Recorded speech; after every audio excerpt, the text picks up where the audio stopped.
Apollo 11 embarked on mankind's bold adventure to land on the moon. The world's hopes and dreams hung on the actions of its three-man crew, especially Commander Neil Armstrong. With the skills that had made him one of America's finest aviators, Armstrong marked his place in history with these famous words. That's one small step for man, one giant leap for mankind. But what was it that had brought him to this historic moment? Armstrong had climbed to the pinnacle of his profession. Tested in combat in the skies over Korea. Reaching to the limit of the atmosphere as an elite test pilot. And on into space, where his cool head saved lives. And finally, accepting a lifelong mantle of fame that didn't always sit well with him. We ask a lot of our heroes. We put a burden on them, put a burden on Neil Armstrong that he didn't enjoy. So who was Neil Armstrong? His story now told by those who lived, loved, and worked with the first man on the moon. Up next on Nova.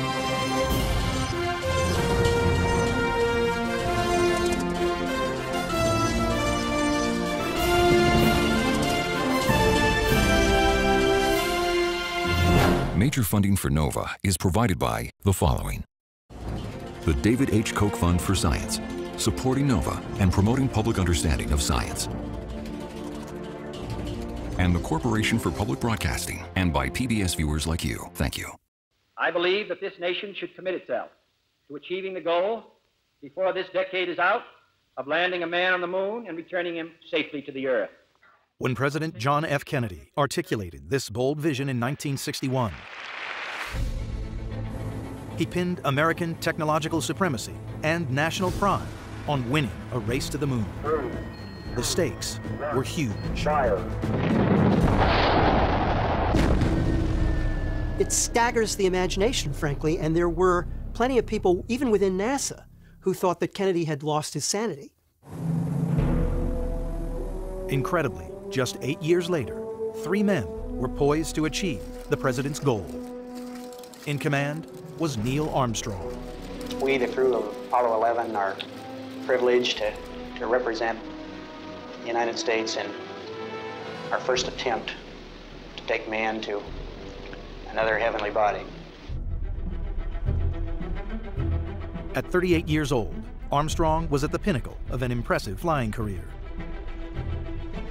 An innate steadiness, along with exceptional aviation skills, had seen him through the Korean War, allowed him to master the most unforgiving aircraft as a test pilot, and brought a crippled spacecraft safely back to Earth. Now, his ability as a pilot would be put to the ultimate test, attempting a landing on the moon. As the world held its breath, and with only seconds of fuel remaining, Neil Armstrong guided his fragile craft towards the surface of an alien world. He was about to complete a journey that for him had begun more than 30 years before, when he had first taken flight as a young boy.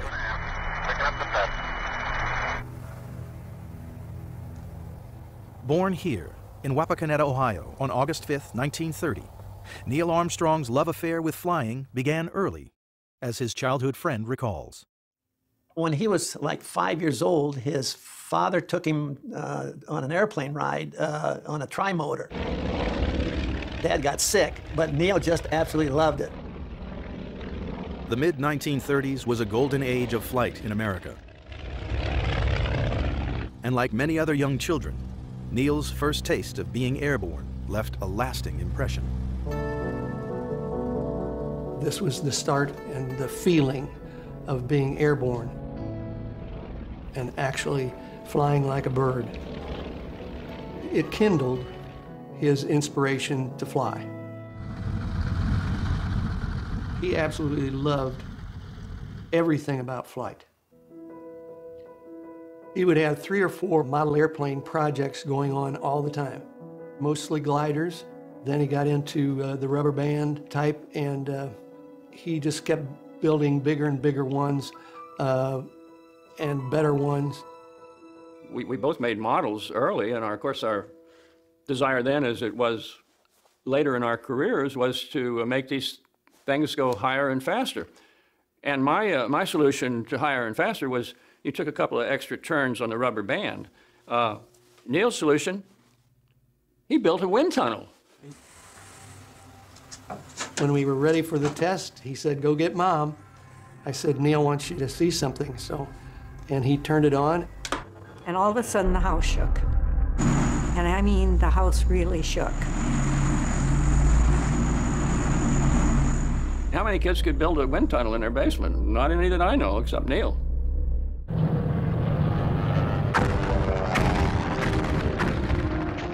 Neil's infatuation with flying was fueled as America entered the Second World War in December 1941. He devoured the daring exploits of Allied pilots portrayed in popular wartime magazines. They inspired him, and at just 15 years old, he learned to fly. He had his pilot's license before he had his driver's license. During the war, developments in aviation were moving fast. After 1945, propeller planes were starting to be replaced by aircraft powered by jet and rocket engines.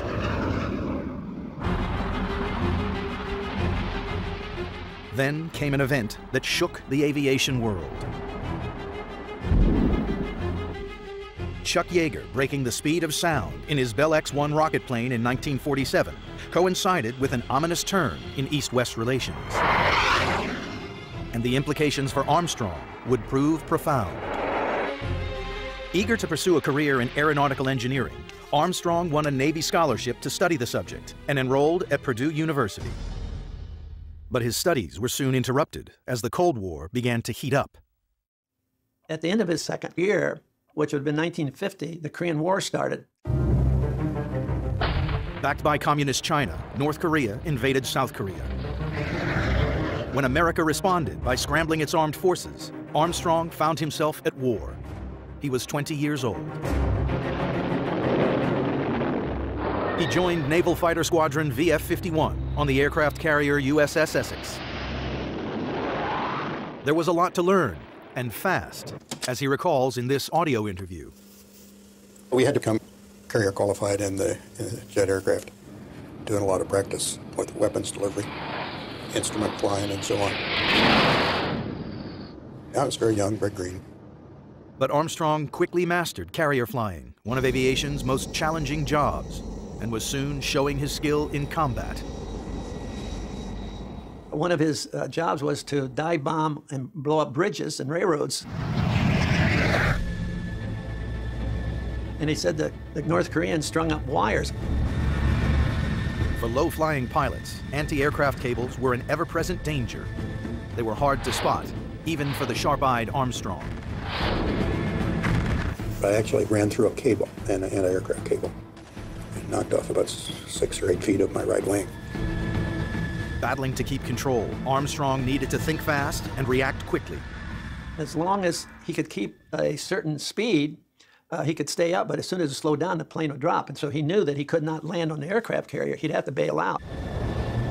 This close shave revealed Armstrong's uncanny ability to always remain calm under pressure. He never showed any fear or anything involving his close calls. He really loved what he was doing. It was a very meaningful time for him. The Korean War sharpened the skills of many young pilots, including Armstrong. He'd flown 78 missions by the age of 22. He returned to Purdue in 1952, where he received his degree and found a wife. Well, I met him at Purdue. He told someone that I was the one he was going to marry, but he never asked me out until he had graduated. We were married in January 1956, and after that, in May, we went up to the desert.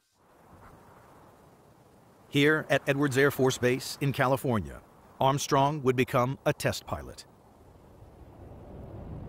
Edwards was the Mecca for America's elite aviators. But the work wasn't for the faint-hearted. It required a cool head, quick thinking and the ability to understand how an untested machine would react in an untried environment. Honing these skills would make test pilots top contenders for future space missions, and Armstrong was no exception. We were out at the edges of the flight envelope all the time, testing limits. If memory serves, there were 17 aircraft, pretty much all different. A lot of ex-airplanes and fighters, and a B-47 and a couple of B-29s, and all kinds of exotic aircraft. Then as they became more confident of my abilities, they gave me more and more jobs, and I did a lot of different test programs in those days. The kinds of flying that he did at Edwards really put him in the elite top of the test flying fraternity. But one machine at Edwards pushed Armstrong higher and faster than any other. The X-15.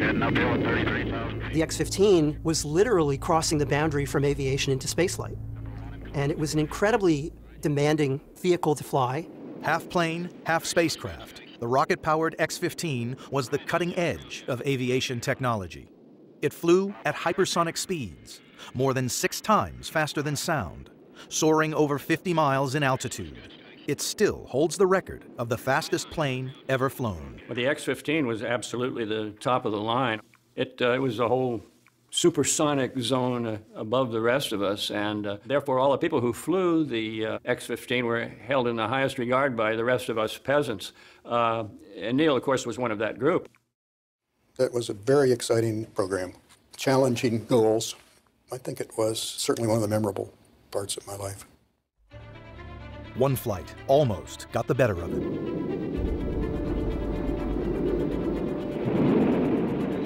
I got the nose up above the horizon, and I found I was actually, skipping outside the atmosphere. I had no aerodynamic controls. Soaring out of the atmosphere at almost a mile a second, Armstrong was unable to keep control. What I couldn't do is get back down in the atmosphere. I pulled over and pulled down, but it wasn't going down because there was no air to bite into. So I just had to wait until I got back in with enough air to have aerodynamic control and some lift on the wings, and immediately started making a turn back. Is the essence of the engineering test pilot, and what that carries with it is an intensity, a focus like you can't imagine.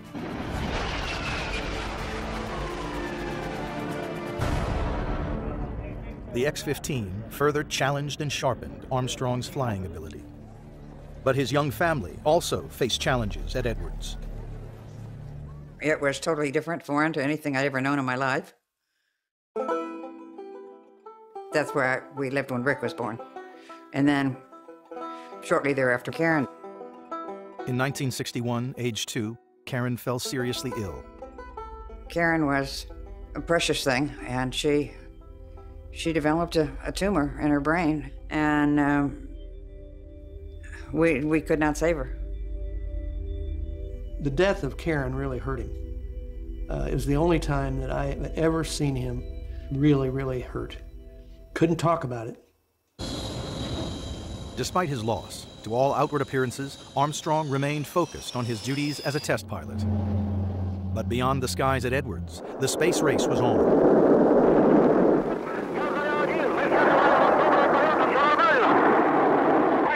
Opening up an entirely new set of opportunities.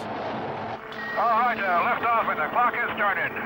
America's manned space program began with Project Mercury in 1961. 6 short flights, each carrying a single astronaut.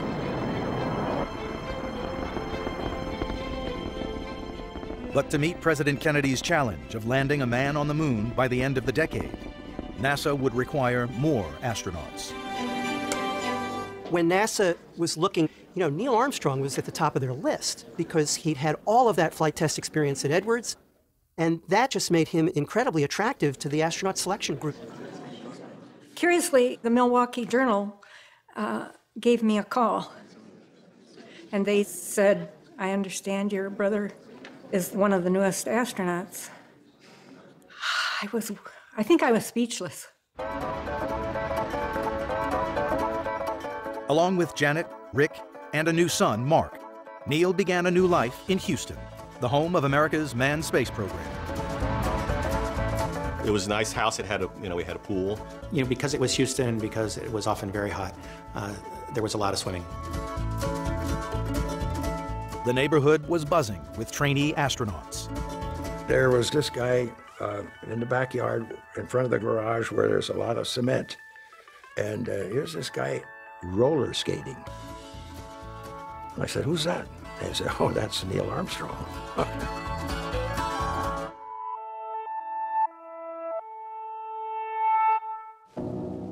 By 1964, NASA's blueprint to reach the moon was taking shape, as this animated film of the time shows.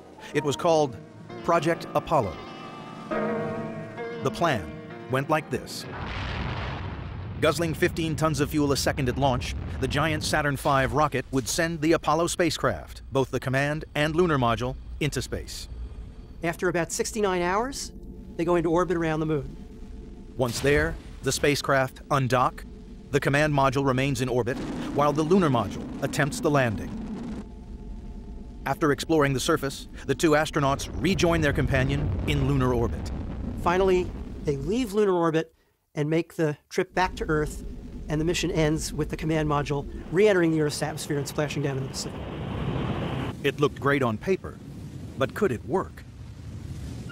Finding out was the task of Project Gemini. The demands of a lunar mission were so great. You had to learn how to rendezvous in space. You had to keep people happy and healthy for up to 2 weeks in space. They had to be able to work in the vacuum of space, in a space suit, a pressurized suit. I'd be like $1 million. Coming back to you.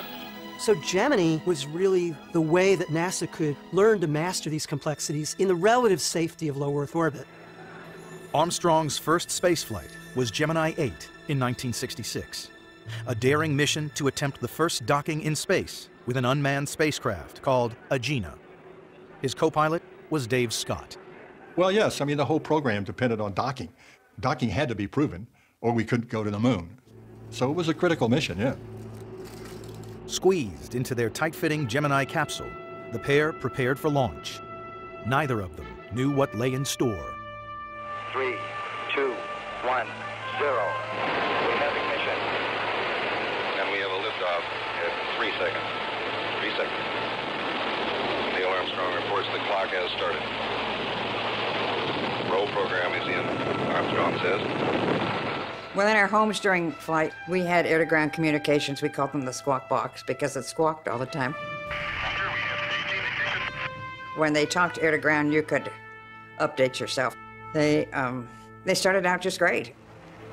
Okay, we've got a visual on the Agena at 76 miles. Roger, understand. Visual, Agena 76 miles. Their docking target, the Agena rocket, had been launched earlier that day. Bayonet straight. Bayonet is released. Whoop. As Armstrong and Scott passed into the night side of the Earth, they prepared for docking. Okay, Gemini 8, you're looking good on the ground. Go ahead and dock. Neil eased it forward, and we moved right in. Looks like we are docked. But within half an hour, Scott realized there was something wrong. You're supposed to fly straight and level like an airplane, but all of a sudden I noticed that we were tilted. They didn't know it, but a small maneuvering thruster on their Gemini spacecraft had become stuck and was firing.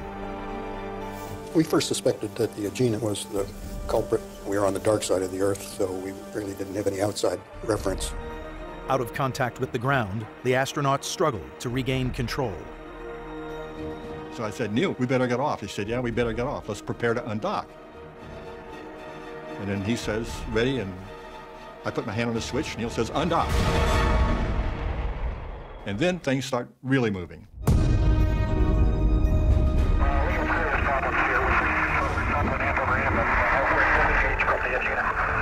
Then we go into a very rapid roll, which was almost a tumble.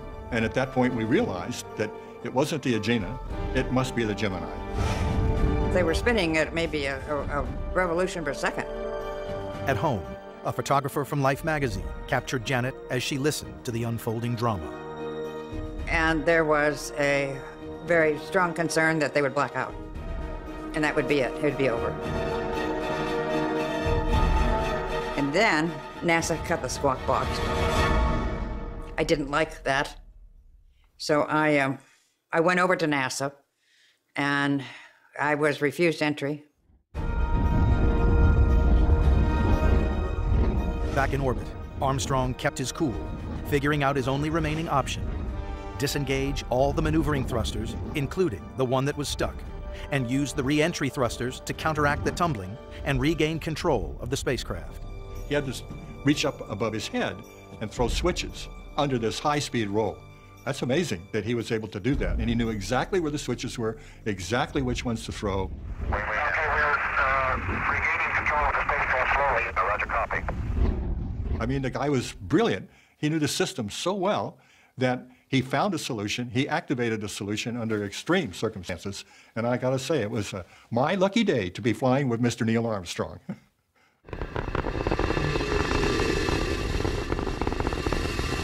Activating the re-entry thrusters meant aborting the mission. And a couple of hours later, the crew splashed down in the South China Sea. Armstrong had cut short the flight, but he'd saved their lives. He landed and came home. You know, he's telling me about the flight. We knew that they could have lost their life, and you knew that anyway, so there's no point in talking about it. They either do or you don't. It's the way it is, you know?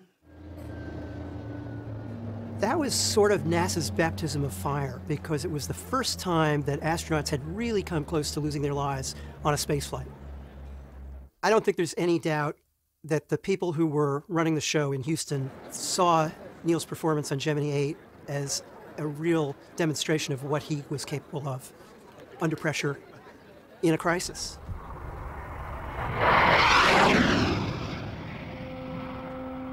The full risks of the space program hit home less than a year later, in January 1967, when the Apollo 1 spacecraft caught fire on the pad, killing its three-man crew, Gus Grissom, Ed White, and Roger Chaffee. Armstrong found himself burying his friends. Everybody's attitude that I knew was, this is a real disaster.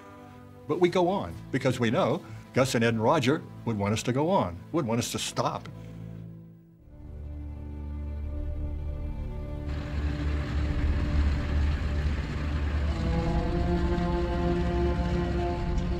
Overhauling Apollo took almost 2 years. Eager to make up for lost time, NASA launched Apollos 7, 8, 9, and 10 in quick succession. They were designed to rigorously test every aspect of Apollo in Earth and lunar orbit.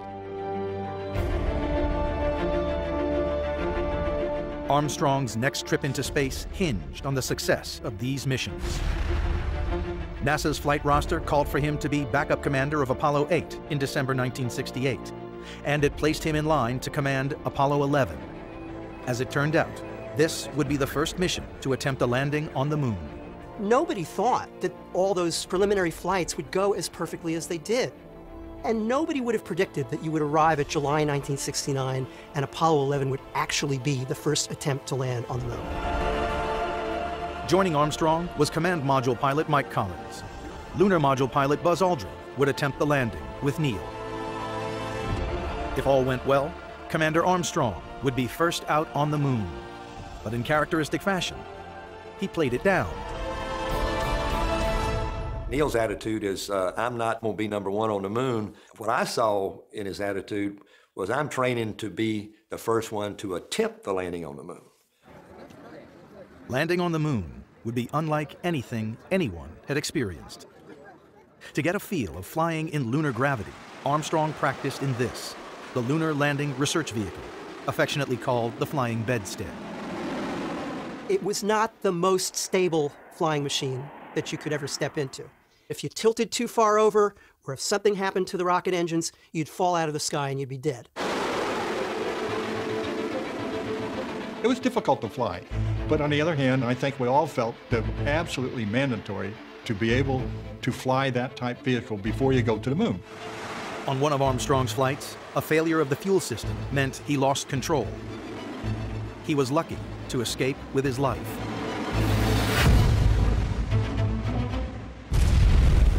But he brushed it off as if nothing had happened. And that was so classic Neil Armstrong that he wasn't going to let that get in the way of the rest of his day. There was work to do, and he did it.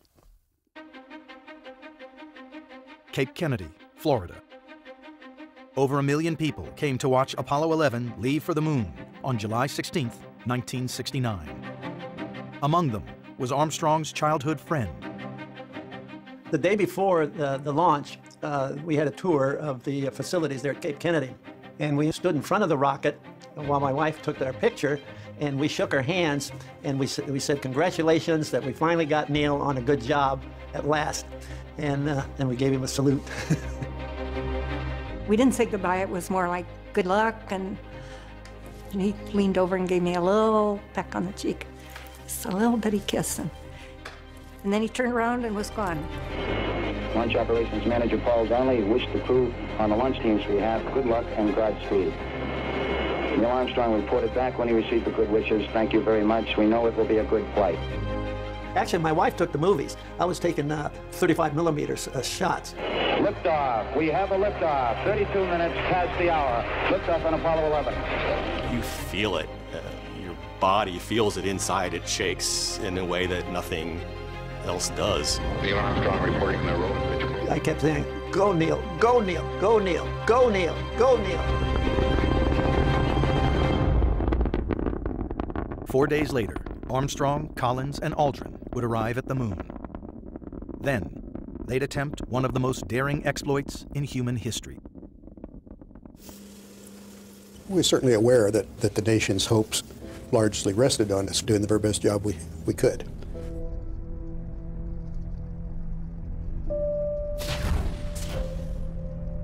And Armstrong and Aldrin within the LEM, that will be their home for the next 30 hours or so.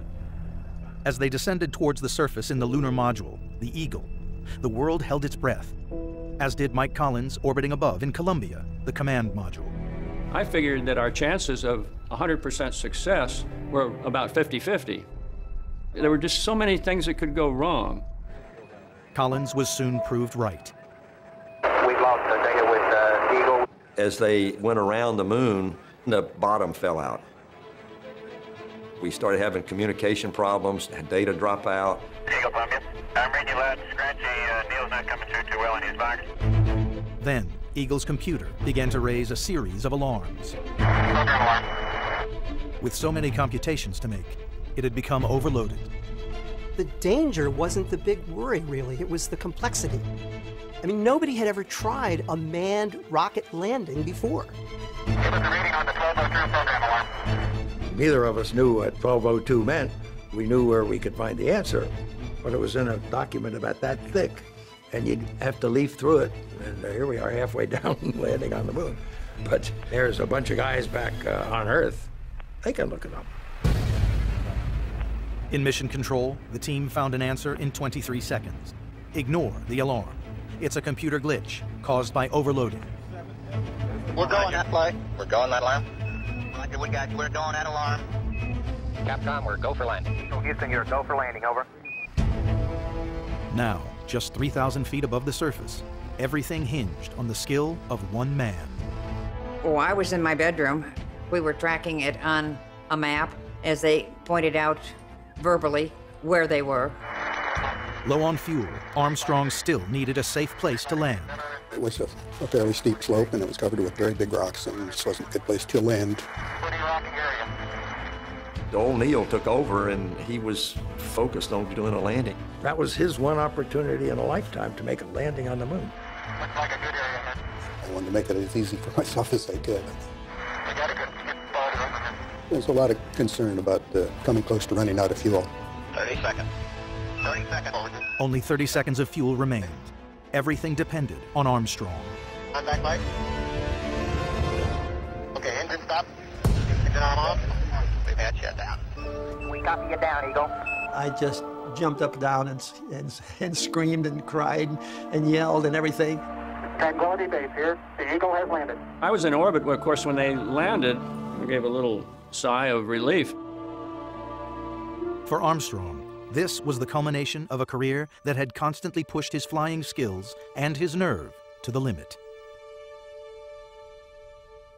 It's almost as if you were going to design the career of somebody who was going to do the first landing on the moon. I can't imagine how you would put together a better mix of experiences than the ones Neil Armstrong had. With the astronauts safely down, press attention turned to their wives. From Janet, everyone wanted to know what Neil would say when he first stepped outside. Do you have any inkling what he's going to say? He wouldn't tell us when he steps out on the moon. No, I have no idea what he's going to say, but whatever he says, I'm sure it will be worthwhile. You need more flight, bud? No, hold it just a minute. Okay. But Armstrong had given it some thought before, as his brother Dean remembers. Before he went to the Cape, he invited me down to be with him and spend a little time with him. He said, well, why don't you and I, when the boys go to bed, why don't we play a game of Risk? I said, well, I'd enjoy that. We started playing Risk. And then he slipped me a piece of paper and said, read that. And I did.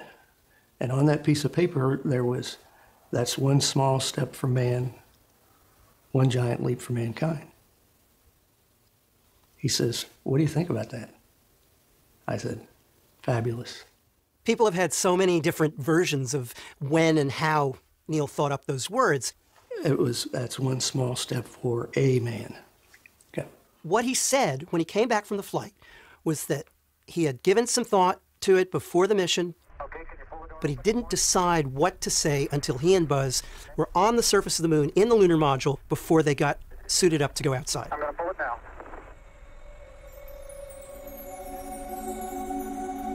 And we're getting a picture on the TV. It was somewhat difficult to see. I mean, we were watching our sets like this because we weren't quite sure if he was coming down the step. I'm going to step off the land now. That's one small step for man, one giant leap for mankind. Perfect. It was pure Neil.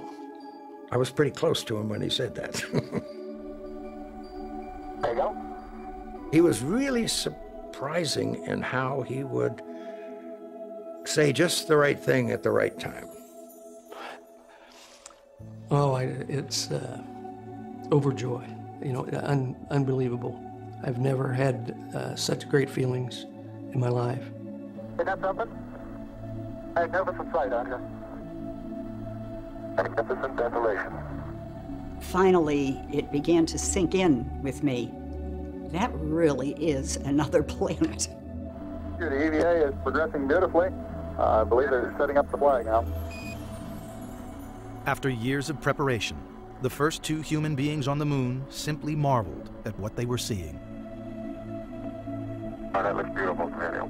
It has a stark beauty all its own. It's like much of the high desert of the United States. It's different, but it's very pretty out here. 2.5 hours later, the pair had climbed back inside the Eagle. We'd like to say from all of us in all the countries and in the entire world, we think that you've done a magnificent job up there today. Thank you. Couldn't have done it as much as we did. He got me there. He got me back safe. And I made a couple of mistakes. Fortunately, they were not that crucial. And I'm not going to tell you about them.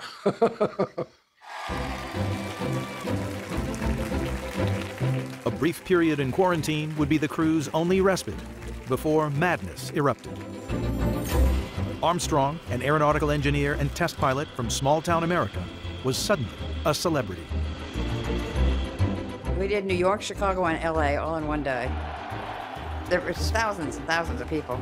And people from windows above and apartments and so on. It was fabulous. It was like nothing I'd ever seen before in my life or ever had done before in my life. The schedule was punishing, with the astronauts placed in the role of international ambassadors. With their wives, they visited 23 countries in just 45 days. Their mission now was to shake hands with the world, and everyone was eager to meet the first man on the moon. We went to each country And it would be, of course, a huge welcome at the airport, which called for a speech, a huge luncheon or something, which called for a speech, and then there would be the major state dinner, which called for a speech. And I always felt that Neil had the responsibility, the burden, if you will, of always saying the perfect thing. He was the star, but I have to say he had a pretty darn good supporting cast. This was the beginning. This was the beginning of it all. But there was nothing you could do. I mean, these people were just happy to see you. One of the other Apollo astronauts told me that when it comes to fame, it's like they're all a college football team, and Neil is the only guy in the NFL. I mean, he was on another plane. People wanted a piece of him. I either want your autograph or I want my picture taken with you. And I think that it wasn't just anyone, it was everyone. The intense level of intrusion into Armstrong's life would eventually take its toll on him and his family. To be out to dinner and sort of minding your own business and to have people coming, oh, you know, looking at you going, oh, that's who that is, and coming over and may I have your autograph, please, you know, after a while. Even if they do it in the nicest possible way, which many of them did, it just wears you out after a while. And he really didn't know what he wanted to do. Also, that was a problem. What am I going to do now? In 1971, Armstrong resigned from NASA.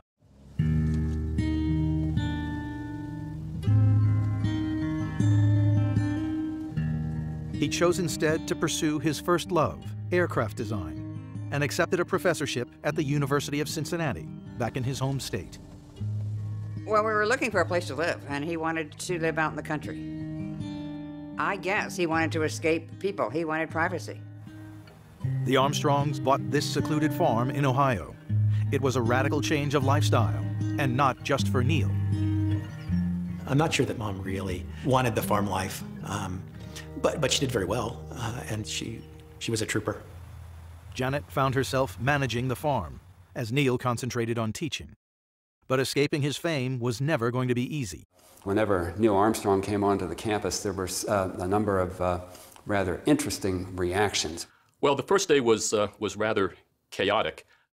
As class was letting out, the media was massed outside the classroom, and he did in fact push the students out of the classroom and then quickly close the door with himself inside the classroom. Eventually, behind the closed doors of academia, Armstrong found refuge from the constant public spotlight. I began to think of him as simply Neil, not as Neil Armstrong, first man on the moon. I just thought of him as Neil. But outside the university, the burden of celebrity still sat uncomfortably with him. He was given the credit, and he didn't think he deserved it all. Armstrong eventually opted to ration interview requests, creating the mistaken impression that he was a recluse. He just didn't feel the need to notify the media about what he was doing, you know. So a media recluse maybe, but that's a completely different thing. In 1979, Armstrong left the university, becoming involved as a business spokesman and serving on many corporate and philanthropic boards. He was doing so many different things with his time, but they were the things that he chose to do. And that didn't include living out his life in front of a television camera. Challenger, go with throttle up. Roger, go throttle up. And in 1986, he was appointed vice chair of the Rogers Commission, the committee that investigated the tragic events that led to the destruction of the Space Shuttle Challenger. His calendar was double parked all the time. He was a workaholic, and that was just in his DNA. So it was, I think, Dad's strong work ethic and Mom's isolation on the farm that eventually came between them.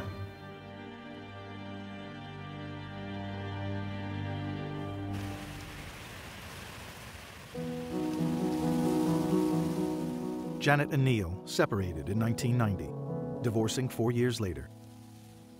I just think it sort of opened his eyes a little bit and made him aware that he didn't have to work all the time.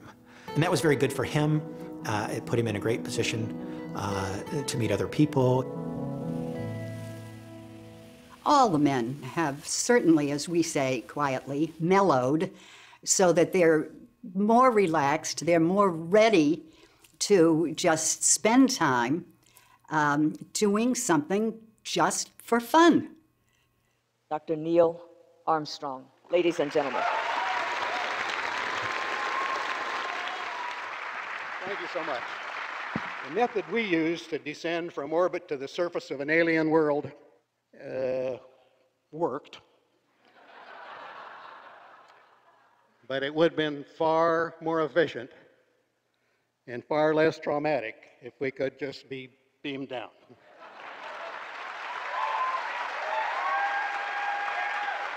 But Armstrong was far less sanguine about the direction the real space program was taking, and testified before Congress in 2010. If the leadership we have acquired through our investment is simply allowed to fade away, other nations will surely step in where we have faltered. I saw in him and in the other Apollo astronauts a frustration that here we are in the second decade of the 21st century and we're still confined to those first couple of 100 miles above the Earth. And I think it was a source of frustration to him. Armstrong turned 80 in 2010, and to mark the occasion, his second wife, Carol Knight, planned a celebration. I thought we could have a surprise party, it would be a lot of fun. And I had about 250 people on a list. I think he was surprised. He put on a good act if he wasn't. After almost everybody left, I went up to him and congratulated him on his birthday and everything, and he hugged me and he says, I love you. And I said, I do too, Neil. We go back a long ways. He said, yeah, we do. And that was the last time. On the 7th of August, 2012, Neil Armstrong was admitted to the hospital for heart surgery. He remained there until his death on August 25th. If there's a legacy, I think he may have left it already. He very much wanted the exploration of space to be an accomplishment that was important for this planet and everyone on it. His inspiration to the generations that will follow is incalculable, I believe. It's overwhelming to think about how much has come from that inspiration. If there was something that he could pass along to future generations, I think it would be the conviction to do the right thing. I mean, he went to the moon. He risked his life for the nation, and that would be reason enough to call Neil Armstrong a hero. But for me, the thing that really stands out is how he handled this role that fate gave him of being a world icon. One thing, he was true to himself.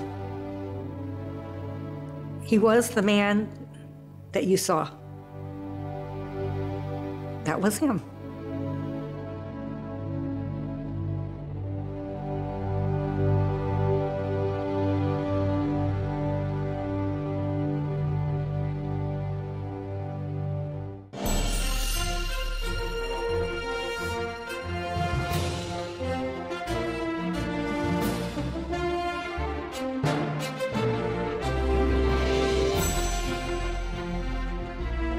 This NOVA program is available on DVD. To order, visit shoppbs.org or call 1-800-PLAY-PBS. NOVA is also available for download on iTunes.